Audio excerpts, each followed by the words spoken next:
ਅਗਲੀ ਖਬਰ north Carolina ਤੋਂ ਆ ਰਹੀ ਹੈ, ਜਿੱਥੇ ਕਿ ਨਾਰਥ ਕੈਰੋਲੀਨਾ ਦੀ ਕਾਉਂਟੀ ਨੂੰ ਸਟੇਟ ਆਫ ਐਮਰਜੈਂਸੀ ਡਿਕਲੇਅਰ ਕਰ ਦਿੱਤਾ ਗਿਆ ਹੈ, ਕਿਉਂਕਿ ਉੱਥੇ ਡੈਲੀਬਰੇਟਲੀ ਅਟੈਕ ਕੀਤਾ ਗਿਆ ਸੀ ਉਹਨਾਂ ਦੇ ਪਾਵਰ ਸਟੇਸ਼ਨ ਦੇ ਉੱਤੇ, ਜਿਹਦੇ ਨਾਲ 45,000 ਤੋਂ ਵੱਧ ਲੋਕਾਂ ਦੀ ਬਿਜਲੀ ਨਾਰਥ ਕੈਰੋਲੀਨਾ ਦੀ ਇਸ ਕਾਉਂਟੀ ਦੇ ਵਿੱਚ, ਮੂਰ ਕਾਉਂਟੀ ਆ ਜੋ, ਉਹ ਚਲੇ ਗਈ ਸੀ। ਸੋ ਐਮਰਜੈਂਸੀ ਡਿਕਲੇਅਰ ਕਰਨ ਦਾ ਮਤਲਬ ਇਹ ਆ ਵੀ ਰਾਤ ਦੇ 9 ਵਜੇ ਤੋਂ ਲੈ ਕੇ ਸਵੇਰ ਦੇ 5 ਵਜੇ ਤਾਈਂ ਉਹਨਾਂ ਨੇ ਕਰਫਿਊ ਲਾਤਾ, ਕਿਉਂਕਿ ਬਿਜਲੀ ਹੈ ਨਹੀਂ ਨਾ, ਉਹਨਾਂ ਦੇ ਕੋਈ ਲਾਈਟਾਂ ਚੱਲਦੀਆਂ ਆ, ਸਟਰੀਟਸ ਦੇ ਉੱਤੇ ਵੀ ਕੋਈ ਉਹਨਾਂ ਦੇ ਵਾਟਰ ਪੰਪ ਨਹੀਂ ਚੱਲਦੇ, ਕਿਉਂਕਿ ਟਿਊਬਵੈਲ ਵੀ ਨਹੀਂ ਚੱਲਦੇ, ਉਹ ਵੀ ਬਿਜਲੀ ਨਾਲ ਹੀ ਚੱਲਣੇ ਹੈਗੇ ਆ। ਸੋ ਸਾਰਾ ਕੁਝ ਬੰਦ ਆ ਤੇ ਉੱਤੋਂ ਠੰਡ ਬੜੀ ਹੈਗੀ ਆ।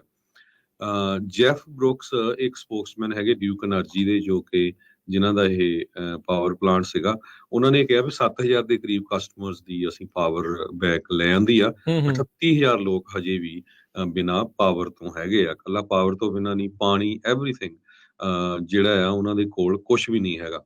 ਸੋ ਕਹਿੰਦੇ ਪਈ ਟੈਂਪਰੇਚਰ ਬਹੁਤ ਡਾਊਨ ਚੱਲ ਰਿਹਾ, ਕਈ ਜਗ੍ਹਾ ਦੇ ਉੱਤੇ 55 ਡਿਗਰੀ ਚੱਲ ਗਿਆ। ਸੋ ਲੋਕਾਂ ਨੂੰ ਰਾਤ ਨੂੰ ਰਹਿਣਾ ਵੀ ਜਿਹੜਾ ਆ ਬੜਾ ਔਖਾ ਹੈਗਾ ਆ, ਤੇ ਕੋਲਡ ਦਾ ਸਮਾਂ ਆ, ਸਾਰਿਆਂ ਨੂੰ ਪਤਾ ਹੀ ਆ। ਦਸੰਬਰ 3 ਨੂੰ 7 ਵਜੇ ਦੇ ਕਰੀਬ ਜੋ ਪਾਵਰ ਆ ਉਹ ਚਲੇ ਗਈ ਸੀ, ਜਿਸ ਟਾਈਮ ਦੇ ਉੱਤੇ ਕੁਛ ਕਿਸੇ ਸਦਾਈ ਨੇ ਗੋਲੀਆਂ ਮਾਰ ਕੇ ਜਿਹੜਾ ਆ ਉਹ ਪਾਵਰ ਪਲਾਂਟ ਦੇ ਉੱਤੇ ਜਿਹੜਾ ਗੋਲੀਆਂ ਚਲਾਈਆਂ ਸੀ, ਜਿਹਦੇ ਨਾਲ ਉਹ ਆਊਟ ਹੋ ਗਿਆ। ਸੋ ਜੋ ਐਲਹੈਂਡਰੋ ਮੈਰਕੋਸ ਆ, ਆਪਣੇ ਡਿਪਾਰਟਮੈਂਟ ਆਫ ਹੋਮਲੈਂਡ ਸਿਕਿਉਰਿਟੀ ਦੇ ਸੈਕਟਰੀ, ਉਹਨਾਂ ਨੇ ਕਿਹਾ ਵੀ ਅਸੀਂ ਇਸ ਸਿਚੁਏਸ਼ਨ ਨੂੰ ਦੇਖ ਰਹੇ ਹਾਂ, ਇਹ ਇੱਕ ਜਾਣ ਬੁੱਝ ਕੇ ਕ੍ਰਿਮੀਨਲ ਐਕਟ ਕੀਤਾ ਗਿਆ ਤੇ ਇਹਦੇ ਉੱਤੇ ਜਿੱਦਾਂ ਇੱਕ ਤਰ੍ਹਾਂ ਨਾਲ ਟੈਰਰਿਜ਼ਮ ਚਾਰजेस ਵੀ ਲੱਗ ਸਕਦੇ ਜੇ ਉਹ ਬੰਦੇ ਅਰੈਸਟ ਹੋ ਜਾਂਦੇ ਹੈਗੇ ਆ।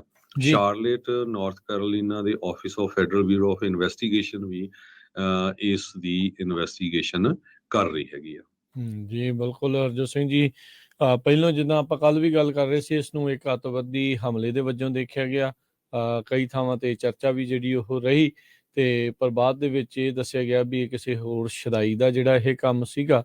ਪਰ ਇਹ ਬੜੀ ਮੰਦਭਾਗੀ ਜਿਹੜੀ ਗੱਲ ਇਹ ਵਾਪਰੀ ਆ, ਲੋਕਾਂ ਦੇ ਲਈ ਬੜਾ ਨੁਕਸਾਨ ਜਿਹੜਾ ਝੱਲਣਾ ਪਿਆ ਆ।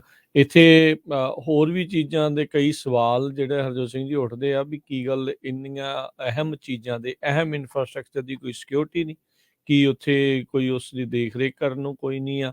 ਤੁਹਾਨੂੰ ਅਜੇ ਤੱਕ ਇਹੀ ਨਹੀਂ ਪਤਾ ਲੱਗ ਰਿਹਾ ਵੀ ਕਿੰਨੇ ਬੰਦਿਆਂ ਨੇ ਕੀਤਾ? ਸੇਮ ਆਈਡਾਹੋ ਵਾਲਾ ਹਰਜੋਤ ਸਿੰਘ ਜੀ, ਜਿੱਦਾਂ 4 ਨਿਆਣਿਆਂ ਨੂੰ ਕੋਈ ਮਾਰ ਗਿਆ, ਅਜੇ ਤੱਕ ਉਹਨਾਂ ਨੂੰ ਇਹੀ ਨਹੀਂ ਪਤਾ ਲੱਗ ਰਿਹਾ ਵੀ ਅਪਰਾਧੀ ਕੌਣ ਹੋ ਸਕਦਾ। ਸਸਪੈਕਟ ਹੀ ਉਹਨਾਂ ਦੀ ਲਿਸਟ ਦੇ ਵਿੱਚ ਜਿਹੜਾ ਕੋਈ ਸਾਹਮਣੇ ਜਿਹੜਾ ਉਹ ਨਹੀਂ ਆ ਰਿਹਾ ਹੈਗਾ।